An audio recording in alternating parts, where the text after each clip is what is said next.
Drage gledalke, spoštovani gledalci, dobrodošli v novi epizodi oddaje Reflektor. Danes osvetljujemo zelo aktualno in perečo temo, v kateri verjamem, da se bo marsikdo prepoznal. To je tema izgorelosti. Z mano v studiu lepo pozdravljam dr. Katarino Možina, psihoterapevtko z bogatimi izkušnjami na področju psihoterapije različnih starostnih skupin, različnih ljudi, med katerimi se marsikdo znajde tudi na robu izgorelosti.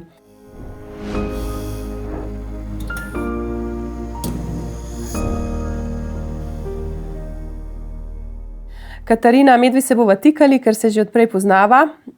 Povej mi, kaj je to izgorelost in preprosto, kako veš, da jo imaš? Ja, če zelo na en tak enostaven način povem, je izgorelost tisto stanje, ko imamo voljo nekaj narediti, ko si želimo, ampak telo več ne sodeluje na način, kot bi hoteli. Če povem en primer, to soboto smo šle s sestrama peš na Brezje iz Ljubljane in je po naklem ena sestra začela šepati, ker je bolela noga, ampak ni odnehala. Na Brezjah, ko smo prišli do tja, je rekla, a veš, to je to, jaz sem si ful želela priti, ampak nisem vedela, če mi bo noga zdržala. Ne? In seveda, telo lahko zdrži do ene mere, pol pa ne več. Se tem torej čisto fizičnim simptomom tudi kakšni psihološki simptomi lahko pridružijo ali izgorelost ostaja samo na ravni tega fizičnega doživljanja? Ne, absolutno izgorelost je na obeh nivojih. Telo smo že rekli, je eno, kako nas sodeluje več, kako so razne bolečine, vnetja in tako začnejo v telesu. Psihološko je pa to, da se začnemo slabo počutiti, ker ne zmoremo več opraviti tog dela, kot si mislimo, da bi ga morali, ker nam odnosi več ne funkcionirajo in smo seveda zaradi tega nezadovoljni in se krivimo, da smo premalo vložili, premalo naredili, tako da je veliko teh faktorjev. Kaj pa je, se pravi, predstavljam si, da gre izgorelost po nekih stopnjah, verjetno bolj ali manj, včasih vsi pridemo do neke faze, ko smo nekaj časa tako utrujeni, da nič ne moremo, ampak potem verjetno se pa lahko zadeva tudi stopnjuje, si predstavljam. Ja, tako, ko preslišimo vse znake, začne se z eno tako izčrpanostjo, ko se ne moremo več spočiti, ker če mi normalno delamo, smo utrujeni, se z enim spancem ali pa z enim tednom dopusta, recimo, da odpočijemo. Ko si pa tudi po enem mesecu, recimo, še ne moremo odpočiti, takrat pa že govorimo o tem, da smo v stanju izčrpanosti, ki je prva faza na poti do izgorelosti. In seveda potem druga faza sledi tisto, ko nas že začne jeziti, da ne moremo, smo frustrirani, potem postanemo apatični, ker se itak ne da, to so potem naša, to, kar si govorimo v glavi, in potem sledi zadnja faza, ki je pa adrenalni zlom, ko pa dobesedno telo odpove. Takrat pa verjetno tudi kakšno bolnišnično zdravljenje, ali kako pride v poštev? Ja, tudi s tem, da ko grejo ljudje, ki so izgoreli zdravniku, zdravnik pravzaprav niti nič posebnega ne najde. Največkrat najdejo mogoče slabokrvnost. Pa potem so seveda razna vnetja v telesu lahko, ali pa prehladi, ki se kar vlečejo, imunski sistem se seveda začne sesuvati do zadnje faze, ko popolnoma odpove. Zanimivo. A lahko izgorelost doleti kogarkoli, ali tukaj kakšna starostna skupina oziroma kakšen profil bolj izpostavljen izgorelosti kot drug? Ne, lahko doleti kogarkoli. Seveda so pa neke predispozicije, recimo neki vzorci, da perfekcionizem, recimo en tak, vedno moram narediti najboljš, kot se zmorem, pa po možnosti moram se sama narediti, se pravi, se samo nase zanašam. Ali pa vztrajamo v nekih odnosih, ki so toksični. Se pravi, so neki faktorji, ki ne glede na spol, na starost, lahko peljajo v izgorelost. A se ti zdi, da je v zadnjem, torej skoraj 2 letih, od začetka leta 2020, ko je prišla epidemija, da se je ta problematika povečala, poglobila in zakaj?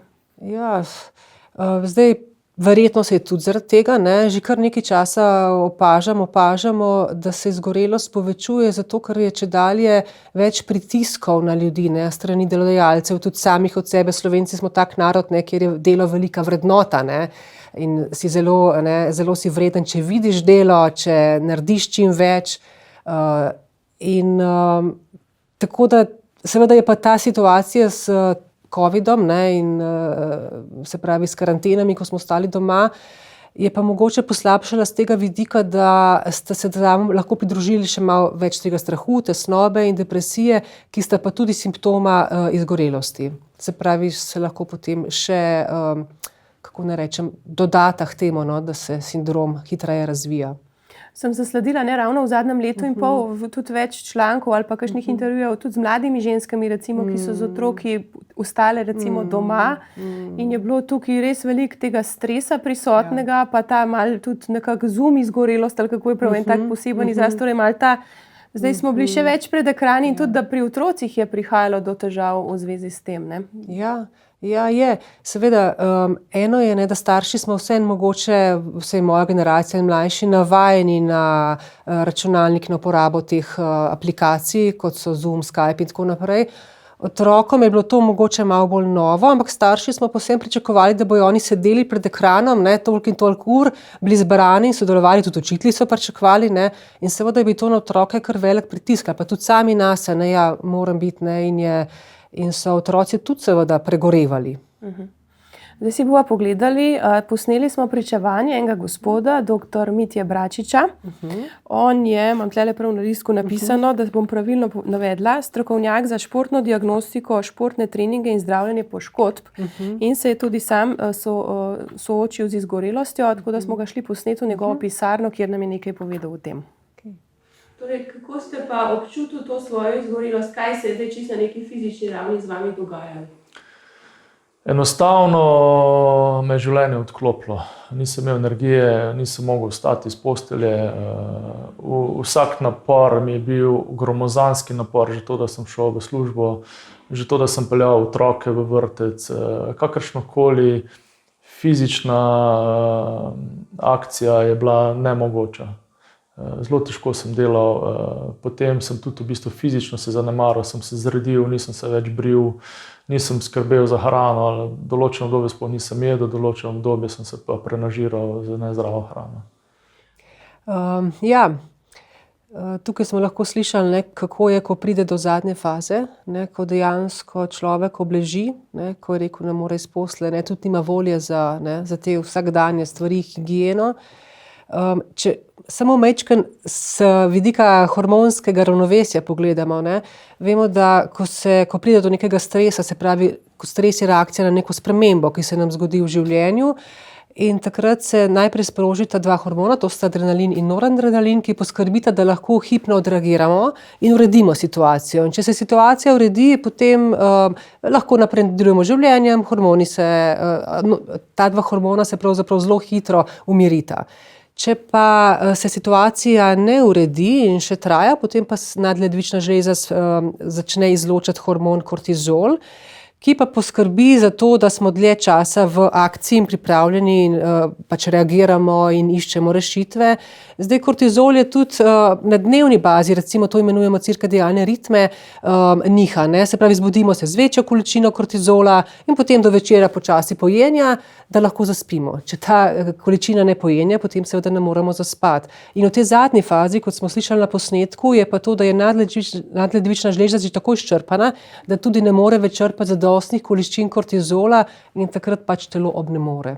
Da bi se sploh tudi ta cirkadiani ritem verjetno obdržal oziroma da bi nekako lahko uravnaval ta naš dnevni ritem. Tako, Zdaj, zanimivo je, on je govoril o določenih stvareh, ki lahko spominjajo tudi na kakšne druge psihične ali pa psihiatrične motnje, se pravi motnje razpoloženja, anksioznost, depresijo. Recimo je omenil, imel sem obdobje, ko nisem mogel nič jesti, potem sem se pa prenažiral, se je izrazil. In zdaj vem, da so kakšne te simptomi so recimo lahko tudi pri depresiji, tudi pri kakšnih drugih stanjih. A se zdaj izgorelost in ta stanja med seboj kaj prekrivajo, izključujejo? Kako v bistvu veš, kaj imaš? Ja, seveda, torej depresija, anksioznost, tesnobnost niso posledica tega, ampak so eden od simptomov izgorelosti, se pravi, lahko spremljajo ta sindrom izgorelosti. Zdaj, razlika je v tem, da pri depresiji recimo gre za to, da smo tako bolj žalostni, otožni, nimamo volje za življenje. Pri izgorelosti mi imamo voljo, sam ne moremo, ne zmore telo. Pri tesnobnosti je pa to pač, da imamo neke te. To je tako recimo kot strah, s tem, da pri strahu vemo, česa nas je strah, tesnobnost je pa en tak neopredeljen občutek nekega nemira. V sindromu izgorelosti se kaže recimo kot tresenje, kot nemir, razdražljivost. Tako nekako. Je fino ločevati to, da tudi vemo potem, kako zdraviti. Ne. Seveda, če je depresija kot spremljevalec tega sindroma, potem je fino tudi si pomagati zdravili, s kakšnimi antidepresivi, anksiolitiki, kot berglo, ne, zato da pač lažje potem začnemo spreminjati to, kar v resnici treba spreminjati. To pa je način življenja, ki nas je pripeljal v tak zlom. K temu se bova še vrnili, čez kakšno vprašanje ali dve. Kaj so tisti sprožilci, ki privedejo do izgorelosti? Ja, eno so te zunanje okoliščine. Ne. Največkrat povezujemo izgorelost z delom, ne. Pričakovanja na delovnem mestu, nerazumevajoč šef, potem mogoče nejasne naloge, kaotičnost na delovnem mestu, slabi odnosi. Slabi odnosi so tudi sicer en zelo močen dejavnik izgorelosti, torej v službi, lahko tudi doma, ker se nimamo več na koga opreti. Občutek imamo, da smo ostali sami in da itak moramo sami vse urediti. Potem so lahko ti dejavniki tudi, recimo pri ženskah je zelo veliko različnih stvari, ki jih opravljamo, ne. Mi smo 8 ur ali pa 9 ali pa 10 v službi, pol smo še vsaj toliko mame, pol imamo še kakšen študij ali pa izobraževanje zraven, pa moramo še vmes stisniti kakšno kavico s prijateljico, pa iti v hribe ali pa na kakšno telovadbo, ne. Pa partnerstvo, ne, recimo. Joj, to sem že pozabila, ja, no, pa še partnerstvo, ne. In dejansko, ne, če imamo še ta občutek, da vse to moramo narediti in po možnosti čim boljše biti povsod, ne, potem seveda lahko zelo hitro pride do pregorelosti, izgorelosti. Ne. Tukaj bi mogoče še omenila en zelo pomemben dejavnik in to so pa ta naša prepričanja. Ti naši vzorci, kako mora biti vse narejeno, v kolikem času, kdo mora to narediti, seveda same, ne, če se da, oziroma jaz znam najboljš, ne, saj lahko tudi drugi, ampak pol, ne, malo tako zobe stisnem, pa nisem čisto zadovoljna. Tako da ja, pač neki ti vzorci, kako mislimo, da moramo živeti in delati. Kimam, ker se malo prepoznavam. Verjamem, se marsikdo. Zakaj pa recimo nekdo pride do tega, da doživi izgorelost, nekdo pa ne? Oziroma, bom drugače rekla, a je vsak do neke mere v nekem vsaj življenjskem obdobju lahko to doživlja, pa mogoče ne pride do take hude faze, da bi bilo potrebno ukrepati? Kaj ti kot terapevtka opažaš? Ja, tukaj se pa kar razlikujemo. Imamo en tak pojem v psihoterapiji, ki se imenuje prožnost, to je kot neka prilagodljivost na situacije, na spremembe. In nekateri ljudje, ki so recimo odraščali v malo bolj, bomo rekli, zdravih družinah, se pravi, kjer je bilo mogoče več te spodbude, več empatije, več učenja za življenje, tudi z zgledom staršev, te ljudje mogoče so bolj prožni in se hitreje prilagajajo na situacije. Seveda tukaj je tudi pomembno, da kakšne so bile okoliščine, ne samo kakšna je bila vzgoja staršev. In tudi značaj, torej osebnost, s kakršno tudi se rodimo. Se pravi, vse to je nekaj, po čemer se ljudje razlikujemo, koliko hitro bomo se izčrpali, koliko hitro bomo poiskali pomoč. Ja. Kaj lahko sami naredimo, torej recimo zdaj, prej si omenila, se pravi, neki so zunanje okoliščine, se pravi delovno mesto, odnosi na delovnem mestu, doma v družini, neki so te notranji tudi vzroki oziroma na kakšno podlago neki naleti verjetno, če si prav predstavljam. Kako zdaj na eno in drugo lahko sami vplivamo v smislu neke preventive, da mi že sproti malo na bremzico pritisnemo pa rečemo, da ne bo prišlo glih čisto do tistega končnega zloma. Kaj bi ti rekla? Ja, najprej se moramo sploh zavedati, da to delamo. Zdaj zavedamo se ali tako, da nam telo začne sporočati, s tem, da smo tudi, ne bom rekla, da smo spet ženske malo k temu nagnjene, da kar preslišimo kakšen prehladek, kakšen glavobol, ne, ker pač stvari morajo biti narejene, ne, in si mislimo, ja. Ne, to se zmeraj potem hecamo moški, ko dobi prehlad, ne, obleži lahko, mi pa ne smemo, ne, si ne damo dovoljenja, ne. Se pravi to, da začnejo poslušati telo in ko se nekaj dogaja, dejansko odreagiramo, ne, vprašamo, kaj zdaj rabi telo, rabi počitek, rabi, da ne gremo v službo, ne vem, ne, kaj je to, da ne pomijem zdaj lih celega stanovanja v tem tednu. In potem, ko se tega seveda zavedam, začnem to, kar sem rekla, delati nekaj drugače, ker zelo iluzorno je delati vedno isto in pričakovati, da bojo drugačni rezultati. Se pravi, delati drugače in pa tudi začeti razmišljati drugače. Mogoče je to še najtežji del, se pravi, a res moram vse sama, a lahko na koga drugega odložim kakšno delo, a lahko si vzamem malo več časa za svoj oddih, ne, za to, kar me napolnjuje. A je to zdaj sprehod, a je to en prost dan, da grem, ne vem, v toplice, ali je to delo na vrtu, a je to branje knjige, se pravi nekaj, kar mene kot žensko mamo, ne, nekako, kar mi vrača energijo. Slišati je bolj preprosto, kakor je v resnici, ne? Ker seveda ob tem moramo imeti zelo močno podporo drugih, ne? Tudi to je dobra preventiva, se pravi dobri odnosi, podporni odnosi s partnerjem, sodelavci, prijateljicami, prijatelji, da lahko se takrat, ko je težko, prosimo koga za pomoč ali pa samo že, da se pogovarjamo z nekom, tudi psihoterapija ali pa kakšne druge oblike.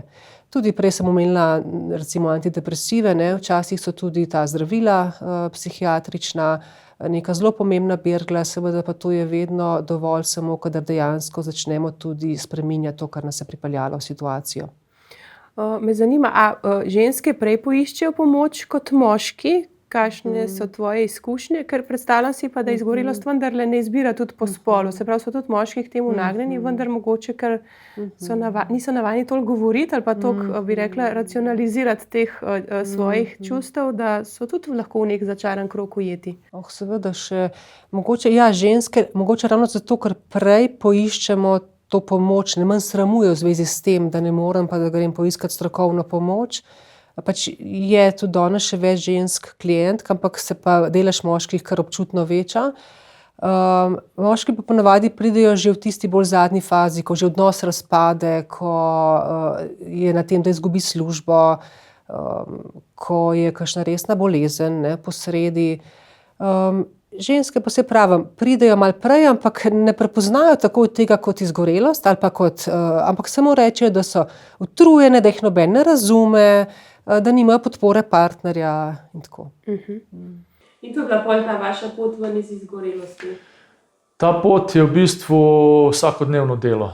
Od tega, ko se vi zbudite, pa do konca dneva imate svoje protokole, ki se jih morate držati, ker osebnostni nazor se spremeniti, to je najtežje v življenju. Spremeniti način prehrane, to mi je bilo najlažje, to sem hitro uredil. Spremeniti razmišljanje, začeti dvigovati zavest, prepoznavati situacije, kje v bistvu eksplodiram, kje imam šibke točke, katere besede so tako pri meni energijsko močne, da me spravijo iz tira. In v bistvu sem začel čisti iz nule in postavil osebnost kot nepopisan list spet na nek zelo visok nivo zavesti, ki ga imam danes. Ko pride do izgorelosti, kaj so tisti naši koraki, ki jih je dobro narediti za to, da nekako splezamo ven iz tega začaranega kroga? Ja, ravno kar sva slišali v posnetku nekaj od teh stvari, se pravi, kot sva že rekli, je treba urediti oziroma na novo postaviti način, kako funkcioniramo v življenju. To pomeni pogledati, kaj me je pripeljalo to, kakšni so bili moji odnosi, kakšen je bil odnos do dela, kako je z mojimi temi navadami, kot so spanje, prehranjevanje, gibanje. Gospod je rekel, da kako je bilo najlažje spremeniti prehranjevanje. Nekaterim ljudem to ni lahko, ker pač jim delovnik tudi ne dopušča nekih rednih obrokov, priprave obrokov. Ampak ne, se to najbrž vemo za mnoga druga bolezenska stanja tudi, ne, kako lahko s prehrano marsikaj uredimo. Potem druga stvar je gibanje, da imam da ima telo dovolj gibanja, dovolj svežega zraka. Da grem, ne vem, peš ali pa s kolesom v službo, namesto z avtobusom, če je lep dan, če je to mogoče, ali pa da grem na en kratek sprehod, da večkrat med službo mogoče odprem okno ali pa stopim pred stavbo. In pa seveda spanje, ne. Spanje pa vemo, ne, prvič, kako je seveda za mamice, sploh z mladimi otroki, pa tudi za očke, to nekaj včasih nemogočega. Ampak toliko, kolikor se da, glede na življenjske okoliščine, pa saj telo tudi ve, ne, kdaj se da, pa kdaj se ne da, ne. Mi ga zelo dobro znamo prevarati, ne. In na žalost gre veliko stvari, ki jih počnemo, se pravi, ne vem, še nekaj zvečer uredimo za službo, za otroke, ne, za moža, tudi zase včasih celo na račun spanja. Kot da je spanje nekaj, kar bomo počeli, ko bomo stari. Ne. Moja mama je včasih rekla, veš kaj, če nimaš časa, pa malo hitreje spi. Na žalost tako ne gre, ne.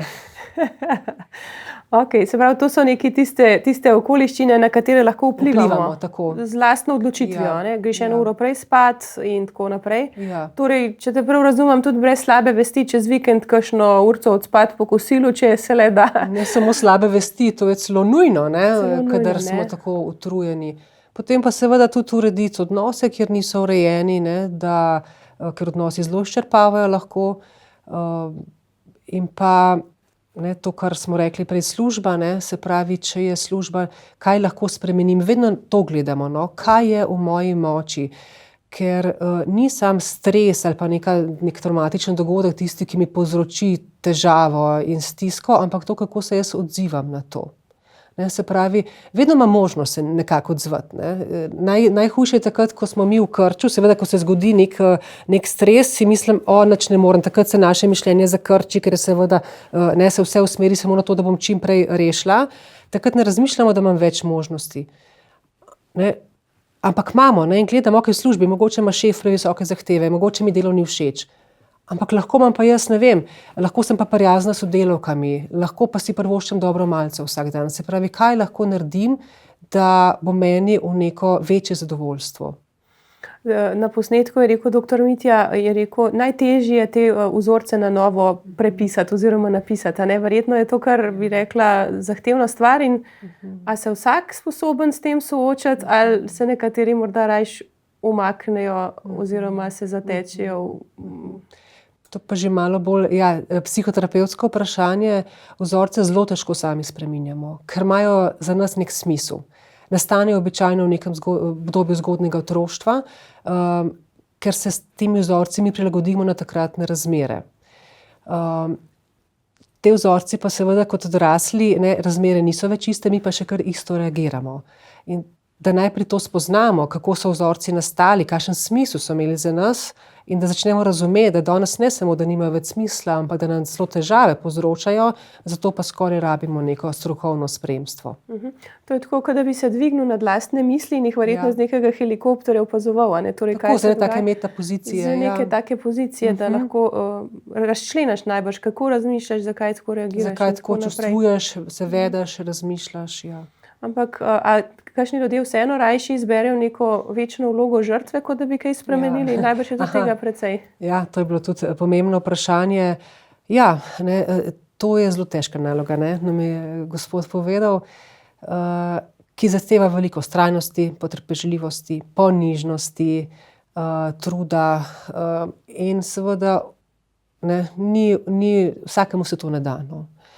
To se tudi govorimo zdaj o recimo večletnem delu na sebi. Seveda so lahko učinki tudi zelo hitri, ampak da se dejansko začne spreminjati naš način vedenja, čustvovanja in mišljenja, so potrebne včasih meseci ali pa leta. Verjamem. Tek na dolge proge potem. Zdaj pa, če imamo tudi okolico, ki vzdržuje ali pa ki nekako ne ravno podpira, ampak nas tolerira, potem seveda nam ni treba spremeniti, tako da je včasih tudi fajn, da pride kakšna kriza v odnosih, zato da pogledamo, ali lahko tudi nekaj spremenim. Še moje zadnje vprašanje zate.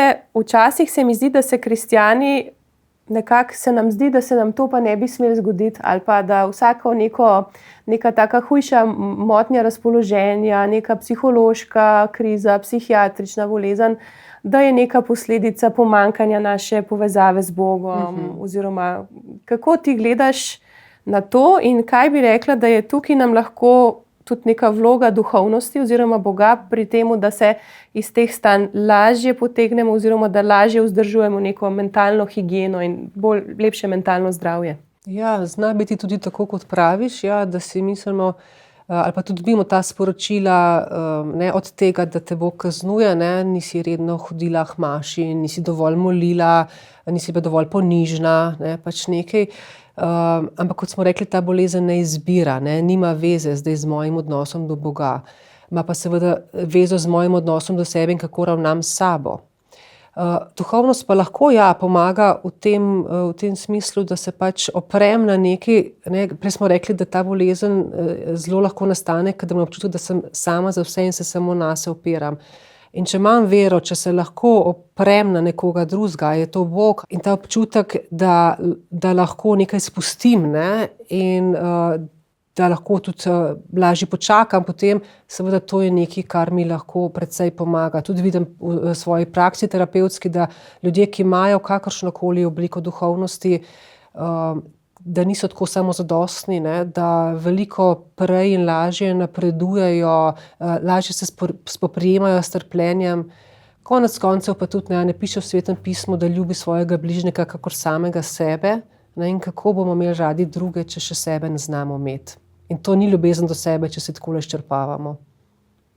Super zaključek. Zdaj, ko si to govorila, sem se kar videla v eni hladni cerkvi dišeči, kako gre malo pomeditirati in se že tam tudi lahko malo umirimo, ne? Ja, res. Malo bi rekla, napolnimo te baterije, ki so včasih že čist na koncu. Hvala lepa, da si bila moja gostja, Katarina. Hvala za ta klepet. Upam, da bo komu pomagal, a ne? Hvala za vabilo. Hvala lepa za ogled. Prosim, všečkajte naše profile Reflektorja na Instagramu, YouTubeu, Facebooku, zato da boste na tekočem z vsemi novimi epizodami.